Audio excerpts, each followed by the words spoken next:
Hello. चलिए आते हैं पॉइंट पे। कैसे हैं आप लोग? सब लोग कमेंट करके बताइए। अच्छे हैं?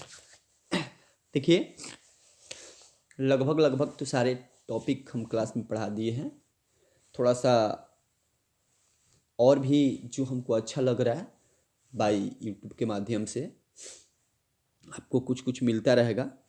ठीक है, तो आते हैं पॉइंट पे। थोड़ा सा आज ट्रांसफार्मर के बारे में डिस्कस करेंगे। आप ध्यान से देखिए, आप सब लोग इसके बारे में जानते होंगे, याद भी होगा, थोड़ा दोबारा भी देख लीजिएगा, थोड़ा रिवीजन हो जाएगा। चलिए ठीक है, आते हैं पॉइंट पे।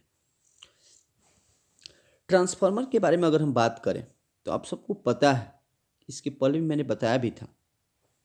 यहाँ पे आप देख सकते हैं, वह उपकरण जो प्रत्यावर्ती वोल्टेज के मान को परिवर्तित करता है।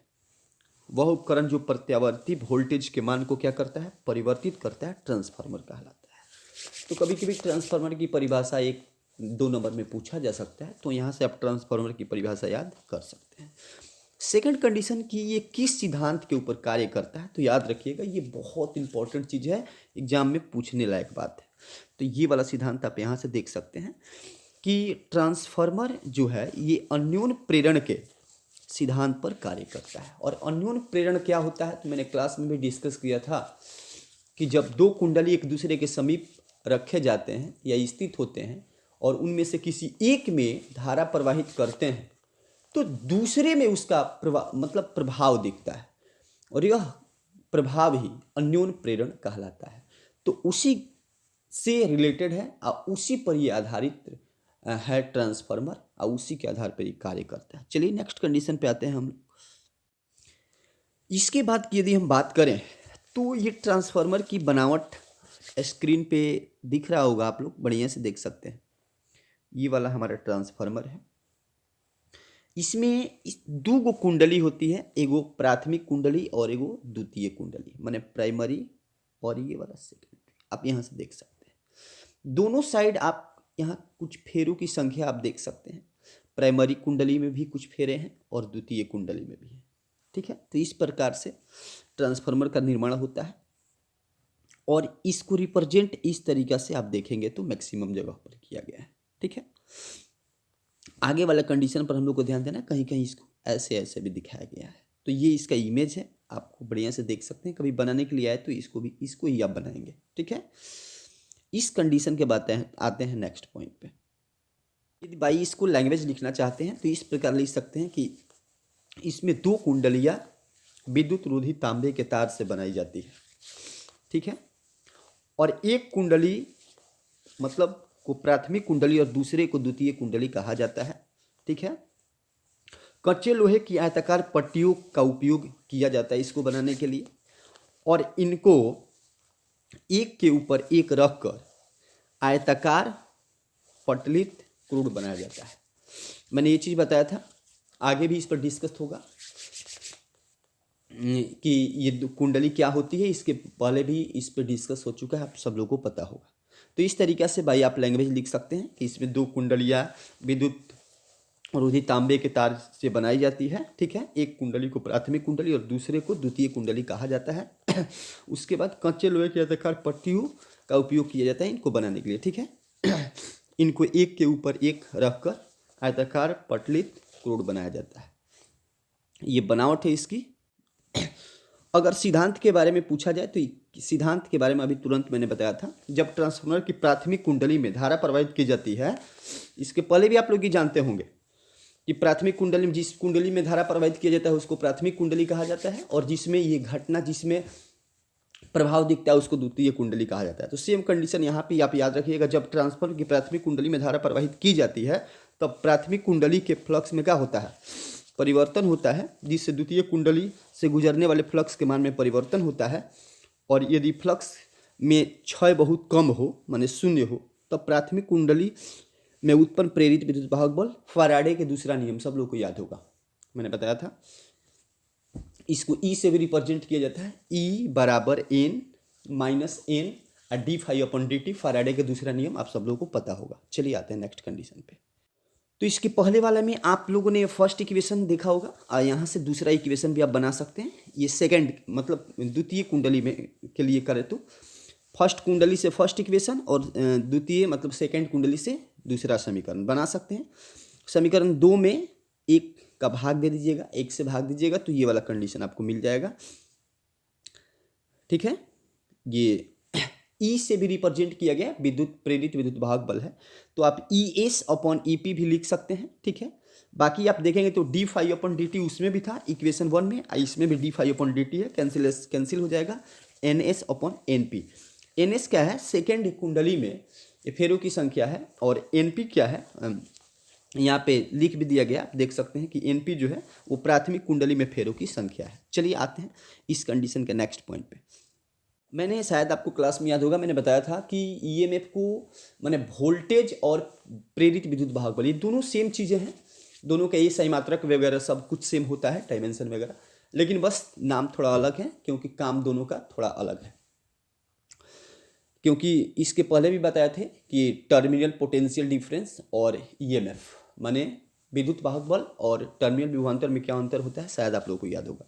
तो इस कंडीशन के आधार पे हम करें तो V S upon V P equal to N S upon, माने यहाँ से आप देख सकते हैं सेकेंड एस जहाँ लिखा गया वो सेकेंड कुंडली की बात हो रही है, पी माने प्राइमरी कुंडली की बात हो रही है।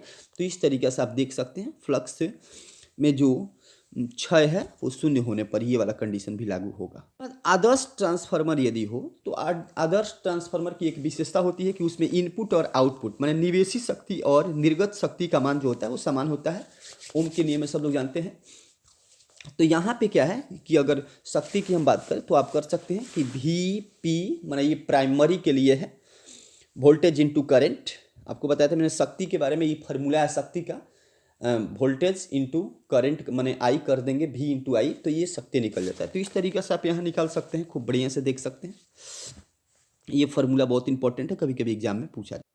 अगर ट्रांसफार्मर के प्रकार के बारे में हम डिस्कस करें तो आप खूब बढ़िया से यहाँ समझ सकते हैं ट्रांसफार्मर के प्रकार। तो मैंने बताया था स्टेप अप और स्टेप डाउन, जिसको उच्च ट्रांसफार्मर बोल सकते हैं। तो यहाँ पे आप डेफिनेशन एक लाइन में एक दो लाइन में लिख सकते हैं कि वह ट्रांसफार्मर जो निम्न प्रत्यावर्ती वोल्टेज को उच्च प्रत्यावर्ती वोल्टेज में परिवर्तित करता है उसको उच्च ट्रांसफार्मर कहा जाता है। ठीक है, और इसकी कुछ खासियत है। इसमें होता क्या है कि प्राइमरी में हम कम वोल्टेज देते हैं, माने जो सिरों पर विभवांतर होता है वो कम होता है, लेकिन हमें मिलता ज़्यादा है, हम इनपुट कम होता है आउटपुट ज़्यादा होता है। तो यहाँ पे इसको रिप्रेजेंट भी कर दिया गया, आप देख सकते हैं। उसके बाद अगर फेरों की संख्या की बात करें तो इसमें जो फर्स्ट स्टेप ऑफ ट्रांसफार्मर है इसमें क्या होता है कि प्राइमरी में फेरों की संख्या कम होती है, सेकेंडरी में ज़्यादा होता है।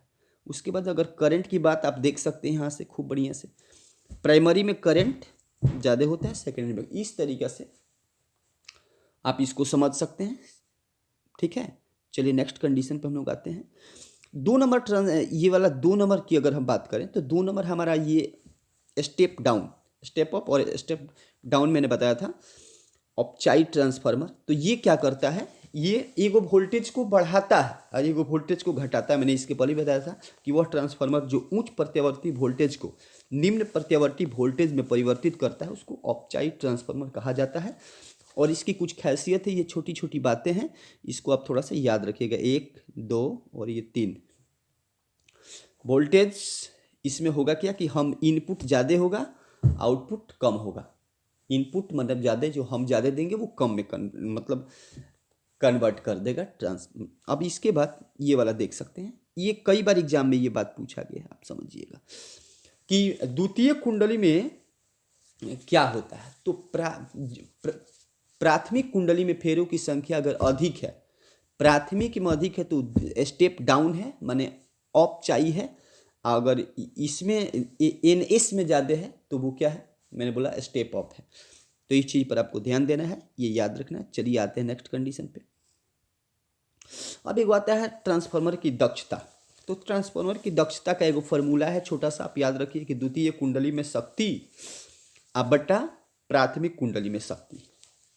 अगर ये परिभाषा भी पूछा जाए तो यहाँ से बता सकते हैं कि द्वितीय कुंडली की शक्ति और प्राथमिक कुंडली की शक्ति के अनुपात को दक्षता कहा जाता है। ठीक है, इस कंडीशन के बाद यदि हम बात करें तो ट्रांसफार्मर में ऊर्जा हानि किस प्रकार होती है। तो आप देख सकते हैं चुंबकीय फ्लक्स में जो कह रहा है कि प्राथमिक कुंडली के से संपूर्ण फ्लक्स द्वितीय कुंडली से नहीं गुजरता है, माने जो प्राथमिक कुंडली का फ्लक्स होता है वो द्वितीय से नहीं गुजरता है। इस प्रकार चुंबकीय फ्लक्स में क्या होता है, हानि होता है। तो कहने का मतलब कि हानि किस फॉर्म में, इसका निवारण करने के लिए हमें क्या करना पड़ेगा, तो इस ऊर्जा हानि को न्यून करने के लिए प्राथमिक कुंडली के ऊपर द्वितीय कुंडली को लपेट दिया जाता है। मैंने प्राथमिक कुंडली के ऊपर जहाँ द्वितीय कुंडली को लपेटेंगे तो ये हानि कम हो जाती है। ठीक है, चलिए इसके बाद नेक्स्ट कंडीशन, दूसरा चीज़, ऊष्मा ऊर्जा के रूप में भी हानि होता है ट्रांसफार्मर में। ठीक है, जैसा कि फॉर्मूला आई स्क्वायर आर यहाँ पे आपको दिखाया गया है। ठीक है, तो इस हानि को कम करने के लिए तांबे के मोटे तार का उपयोग किया जाता है। और सबको पता है कि जब मोटा तार होगा तो प्रतिरोध कम हो जाएगा, प्रतिरोध कम हो जाएगा तो ऐसे भी हानि कम हो जाएगी। कंडीशन नंबर 3, कभी कभी आपके यहाँ आता है कि भंवर धारा के रूप में भी इसका उपयोग होता है। ठीक है, भंवर धाराओं के कारण ऊर्जा में हानि भी होती है। तो भंवर धारा के कारण अगर ऊर्जा में हानि होती है तो इसका निवारण आपके पास रखा हुआ है। इस ऊर्जा हानि को दूर करने के लिए ट्रांसफार्मर का क्रोड पटलित बनाया जाता है ताकि ऊर्जा में कम हानि हो। ठीक है, तो ऊर्जा की हानि को इस तरीके से बचा सकते हैं। ये आप थोड़ा देख लीजिएगा, इसको समझ लीजिएगा। Thank you so much my all dear students. और बाकी लोगों को भी आप शेयर कर सकते हैं, कुछ लोगों को इससे फ़ायदा हो जाएगा। इंपॉर्टेंट क्वेश्चन है, एग्जाम में बार बार पूछा जाता है।